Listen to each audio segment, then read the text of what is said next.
Well, he touched on the melee at full time, and this has come via the Premier League Match Centre X platform. So the referee issued second yellow cards and red cards to Curtis Jones and Abdullah Doucouré after an altercation. Following the final whistle, Arne Slot and his assistant Sipka Hulshoff were also shown straight red cards after the final whistle. So that clarifies that. What about what Virgil had to say there, Michael? Well, yeah, I agree. There's clear disappointment there, isn't there, that they've dropped points? Yeah, of course. But I mean, I said before, I don't think Liverpool would have taken a point before the game. Of course not. But I don't think it's the worst result. It's just the manner of conceding so late when you feel as if you've got the 3 points and you feel as if, one hand is on the trophy. To only get 1 point is frustrating, but it's not, as I say, this is one of the toughest games on their fixture list for the remainder of the season. So to come away with a point isn't the worst thing. There's 7 points ahead still in total control. There's average things happening to other people. The news came out from Arsenal that Havertz has torn his hamstring, out for a long period of time.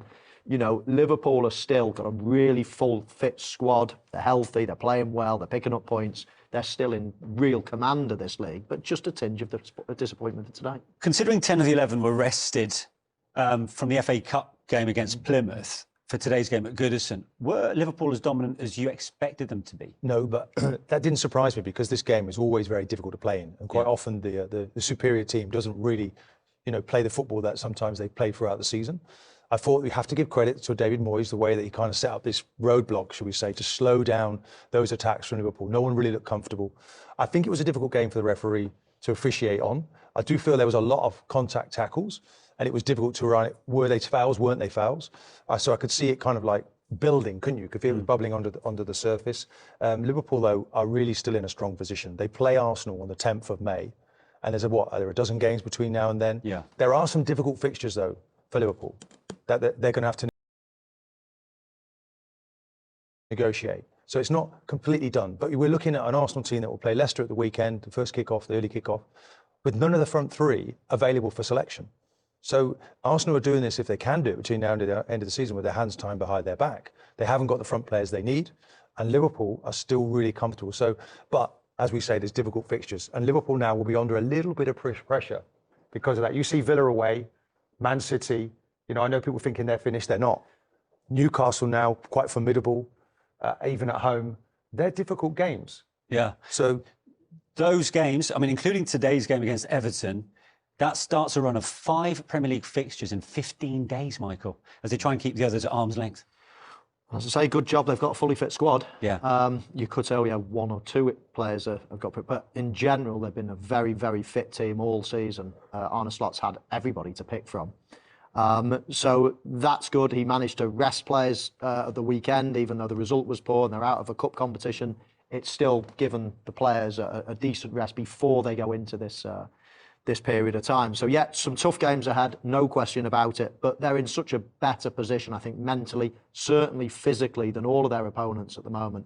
So I still see them, cruising towards the end of the season. They've been there, they've seen it, they've done it before, they're experienced players. There's not many question marks. The manager is probably the biggest question mark. Yeah. And based on what he's shown this season, you can't really question him either. They're in an incredible position now. I don't want to say, look, it's theirs to throw away, because you go and earn it, and you deserve it if you take it. But, they're in a strong position. They won't have their manager, by the way, in the dugout at the weekend. So there's going to be... their assistant manager. Or their no one on the bench. So I'm not sure who's making the decisions at the weekend. But do you think also last season's experience will stand them in good stead for Liverpool, because they were in the title race for so long, and having won the Carabao Cup, it kind of fell away from Jurgen Klopp in that final season? It did, but remember, this team has been together for a long period of time. That's their strength. As I say, the one question mark you can have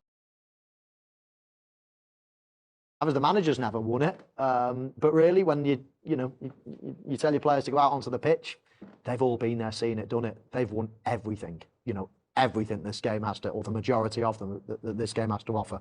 So they're experienced. I can't see how they can trip up so badly, especially with everybody falling around them. Now, Arsenal aren't falling around. They're putting on a nice little run at the moment. But in terms of what Martin touched on there, they've got some injuries to big players, to a lot of their front players. And Liverpool just seem to be cruising through. That's a tough game today. A point's not the worst result in the world. It feels bad because they give it away in the last minute. They'll feel bad. The fans all around the world will feel not great. Arsenal fans will be rejoicing tonight. However, when the dust settles... that never really settled. You know, even when Liverpool went 2-1 in front and you thought they might be able to control it, they didn't quite manage to do that. And Everton, give them credit, they kept going, kept putting things and crosses into the box, and eventually they got a little bit of luck, which in fairness was a great strike, the equalisers. And then, of course, the roof went off, and it went off everywhere. It was difficult to keep control. David, good to see you. Difficult to keep control of what was happening. Did it feel like a game that Liverpool didn't want to play and Everton did, and maybe that the officiating played into that because of the amount of stoppages that there were as well? So the key is obviously, for Everton, the key is to get the game the way they did. And it was scrappy, it was physical, and for Liverpool is to try and step away from that and play their own game. And that's what I said before, a hectic game that never really settled. Liverpool never got that kind of control over the game where you felt they want to see it out. So, yeah, the referee certainly helped the scrappiness of the game because, and it's not sour grapes, but I just don't think he had a great game. We talked about the midfield before the match, and it maybe felt like one of Ryan Gravenberch's weaker nights this season, and he has set an incredibly high bar. In contrast, Alexis McAllister seems completely oblivious to the atmosphere, and I guess a guy who's played a World Cup final has that in his locker. Yeah, no, absolutely. But I thought Everton did well without the ball in their 4-4-2 formation, closing down, stopping Liverpool playing through the lines, which obviously Ryan Gravenberch suffered because of it, withdrawn early on in the second half. You know, that is the big battles in derby games. It's in the middle, this, and it's where games are won and lost. Today, I guess it was pretty even. The second goal that Liverpool scored, Mo Salah, I mean, he doesn't have much to aim at. It's a great finish on his swinger as well, and another significant contribution from him in a big game. Yeah, no, absolutely. You had the assist in the first half, and then you have the goal in the second half. And what I like about the goal is how quick it happens in a controlled bang before they can react.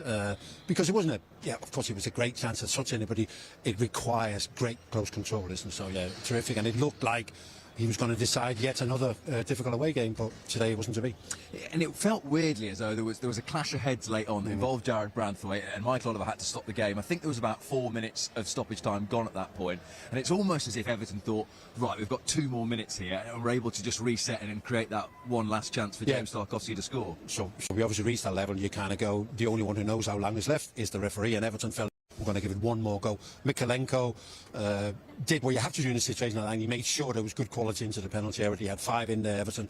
They found it difficult to get men forward in the second half, but he had 5 men in there late on, competing for the ball. And as I said before, I just felt for Tarkowski, and I guess he won't hit many sweeter than that one. Yeah, and then the added drama of that long old wait for VAR to confirm that it was onside, which I think probably for the atmosphere and trying to keep a lid on things actually didn't help at all. No, I mean, we were sitting there and thinking, what happens if this goal is disallowed? But I was not a big fan of the scenes that we saw. I'm not a big fan of supporters who want to run onto the pitch even to celebrate. You know, you stay in the stand, that's where you should be in it. And then, of course, we had the final whistle where they all kicked off again. So, yeah, unfortunately, it was a great occasion. The atmosphere was incredible. But the last 5 minutes was a little bit unsavoury. What does it do for Liverpool to draw the game, but to draw it in that manner as well, when it felt as though they'd seen it out and seen out one of the toughest games because it's an away match at Goodison left on the calendar? I don't think it'll greatly impact Liverpool. I think they'll be quite happy. It was a difficult game. It could have gone either way. I think if you'd come here and dominated and really played well, then you might have been disappointed. But it was kind of one of those games. It was scrappy. Anything was possible. So I think Liverpool will look at this and go 14 games to go with 7 points clear. It's ours to lose. Full steam ahead. Yes, difficult games coming up, isn't it? But hey, the Premier League is difficult.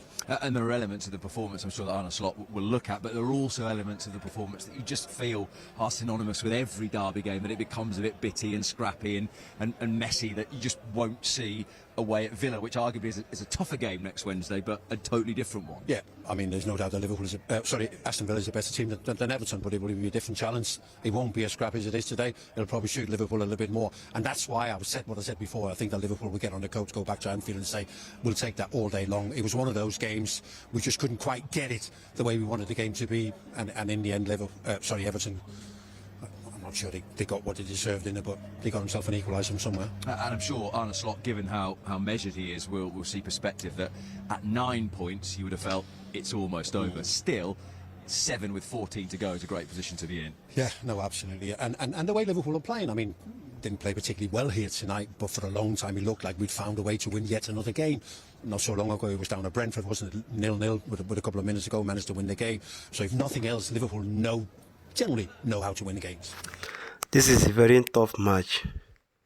Honestly, Everton put a fight. When you hear a fight, serious fight, They really played well. Even Liverpool didn't play bad. But Everton make Liverpool be like maybe Liverpool didn't play well. No, they did. But Everton, they showed up. This is a derby match, and they show that this is the derby match. This is live rivalry. It's a very, very interesting match. Even when Everton scored, Liverpool equalized. And when Liverpool go ahead, I thought myself, say, this is it. This is the end. I didn't even believe that Everton will come back with that wonderful goal. So they really, honestly, kudos to them. They really played well. This is what we're talking about. Since the Moyes, take Everton back, they have been up there. They have been fighting. And I didn't see anything that will make them go relegation this season. Honestly. Since this man take over right now, he get that match spirit, togetherness.